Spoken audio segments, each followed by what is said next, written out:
капитан. Така, започваме записа. Днес говорим с капитан далечно плаване Петър Гембешев, ръководител на Морския квалификационен център в Техническия университет. Здравейте, господин Гембешев. Здравейте, здравейте на вас. Поздрави и на вашите слушатели, които ще.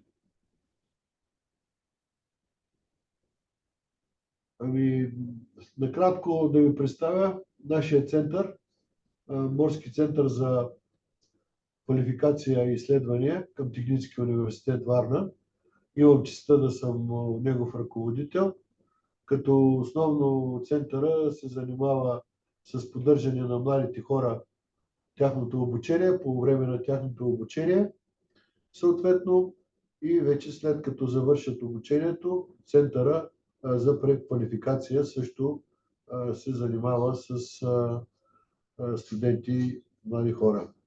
Като основно нашия център има симулатори професионални, на които могат младите хора да се обучават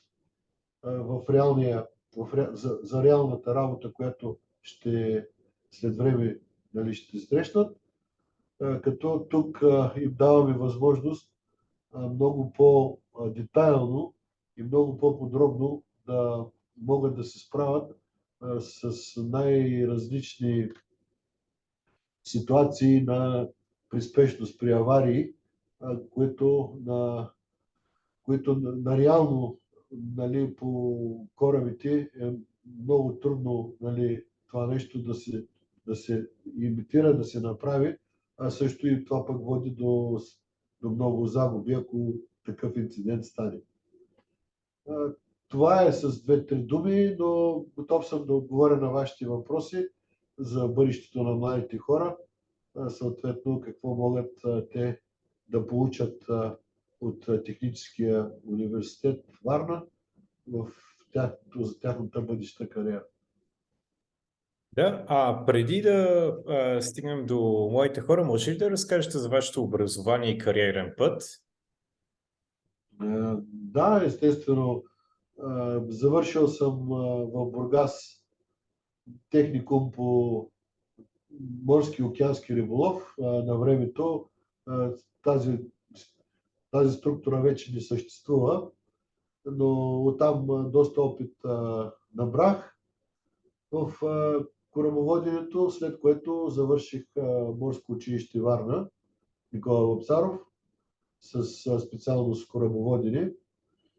И след това работих в продължение на 40 години на морето, като от тези 40 години съм бил на ръководна длъжност 25 години като капитан далечно плаване, съответно на различни кораби. И вече тук последните 3 години, след като се пенсионирах от морето, съм ръководител на този морски център към Техническия университет. С 2-3 думи мога да обобщя тази моя кариера, която е, нали, че е една много добра, успешна кариера, и ако имам възможността на младите хора, мога да им кажа, че пак бих се върнал да я повторя. Самата работа не е много тежка, но е доста напрегната, но пък за сметка на това е много добре платена. Едното предимство, и другото много по-голямо предимство, че предоставя на младите хора въобще през целия този кариерен път да посетят много държави, да открият много други приятели и въобще възможности, които днешния свят може да предложи на тази технология и тази голяма комуникация между хората. Добре, благодаря ви. Това е за мен. Да. Сега може би малко повече за това, ако човек иска да се насочи към водния транспорт като специалност и да се развива в вашата насока. Знам, че Технически университет Варна предоставят такива възможности. Малко повече да ни разкажете за специалностите, които имате, свързани с синята икономика, а, какво могат след това как могат да се реализират студентите след като завършат техническия университет. Да, да. Да, както казахте, водният транспорт дава голяма, много голяма опция и възможности на младите хора. Това е един от основните транспорти, така да го наречем в днешно време, особено в превоза на било то на суровини, готови продукти. 90% от стокообмена в света се извършва посредством водния транспорт. Така че една голяма ниша, така да го кажа, която не е само за водния транспорт. Тук можем да включим корабостроението, един голям отрасъл с много голям потенциал. Тук можем да включим също новите използване на водната енергия като източник на нова енергия, морските биотехнологии, въобще отглеждането на най-различни морски риби и аквакултури. Много голяма е, как да кажа, тази сфера на действие, като специално в в техническия университет сме се насочили като две основни, така да го кажа, в две основни насоки в тази връзка. Първата това е воден транспорт, където е основана катедра воден транспорт, в която включва обучение в навигация, млади специалисти, корабни машинни инженери КММ, корабни техници, електротехници и инженери ЕО и съответно към тази катедра имаме и логистика катедра, която вече организира самата логистика на транспорта между било то воден, железопътен или шосеен транспорт. Всичко това нещо се извършва от тази специалност логистика, която също така намират много добра реализация младите хора и е доста търсена и в чужбина като специалност. Това е в едната посока, а в другата това е корабостроение, нови технологии, които се развиват. Съответно, също една много добра възможност за младите хора да намерят реализация в тази насока. Това е накратко като, нали, което имаме в Техническия университет. Другото, което е още по-важно, искам да спомена, че без значение дали в едната насока или в другата, младите специалисти могат да намерят работа още след завършване на тяхното образование, което е най-ценното, без значение къде и в коя точка на света ще бъде. Добре, благодаря. Да попитам относно средното годишно заплащане в България и по света. Знаете ли ориентировачно какво е начално, когато завърши кадър, да кажем, нещо свързано с корабостроенето или водния транспорт? Да.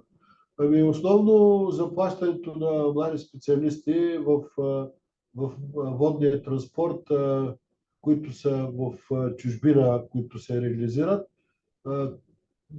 мога така да ги отделя на два вида като заплащане, като разценка.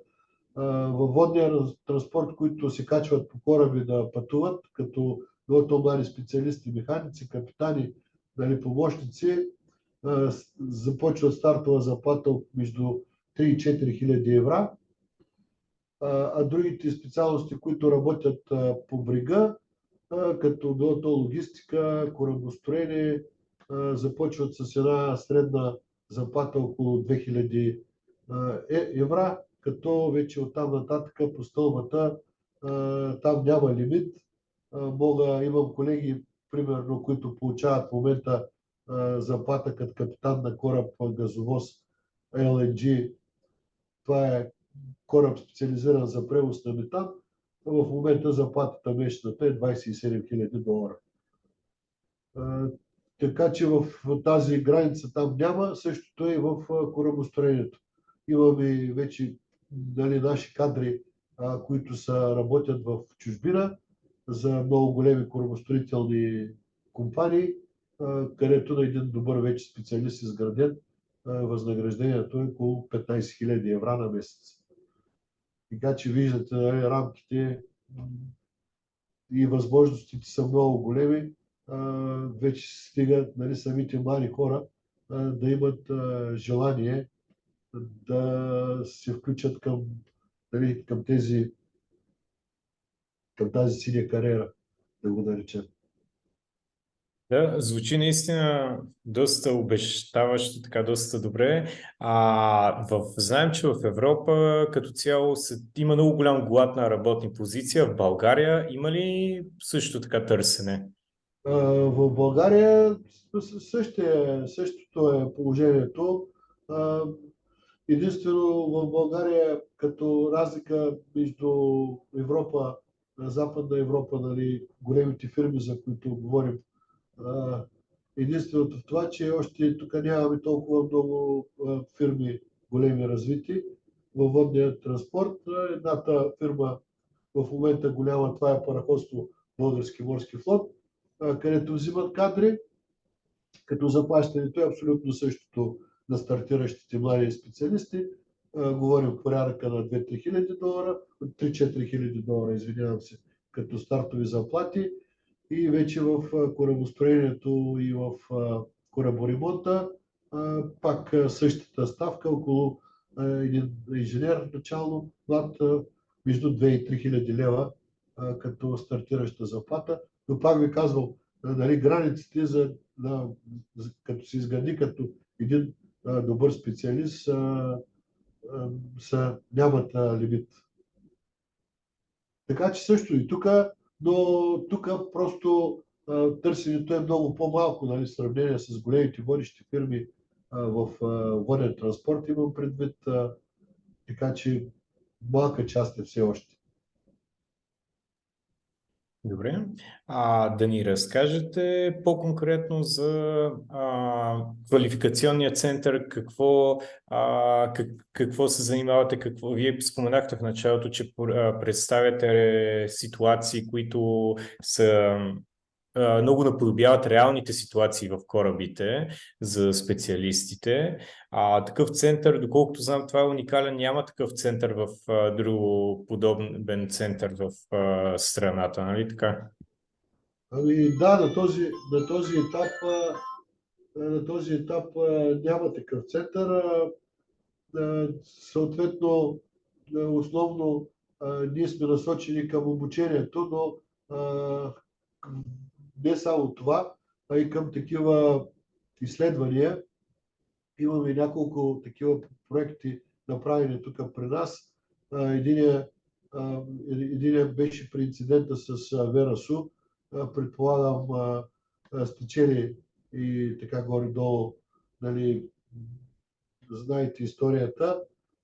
Тук при нас бе разигран, направен модел на този кораб, който заседна и беше инсценирано съответно как по най-правилен и най-добър начин да бъде освободен този кораб, без нанасяне на много големи щети на морската фауна.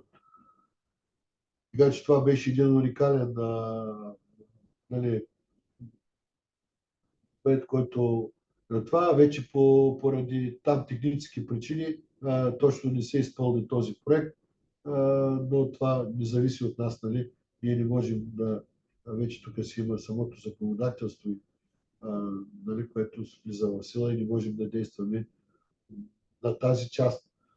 Също тук бе проиграно, ако си спомняте, миналата година на Evergreen кораб, който заседна в Суетския канал.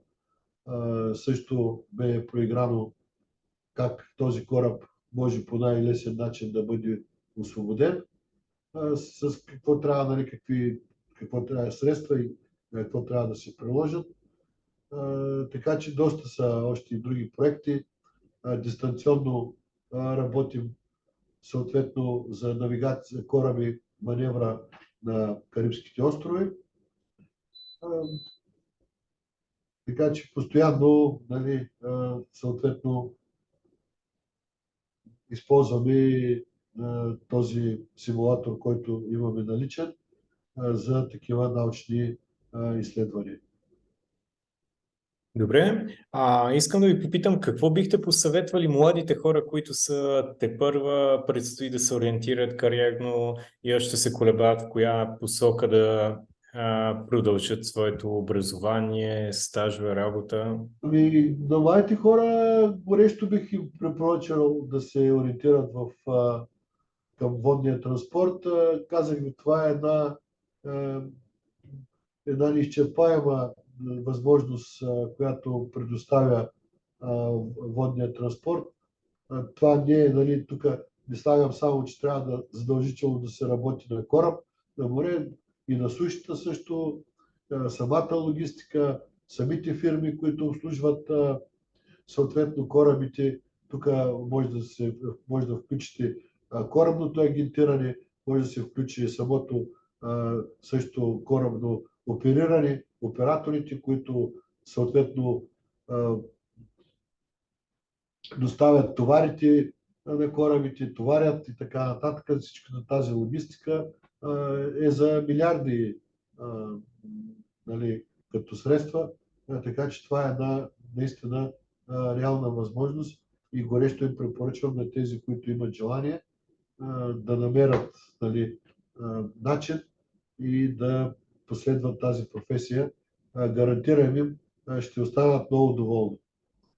Ще бъдат наистина, ще се реализират в живота като едни добри специалисти, добре платени и съответно с добър стандарт на живота. Много ви благодаря. Надявам се да бъде полезно и интересно за младите това интервю с капитан далечно плаване Петър Генбешев. И ви желая успех.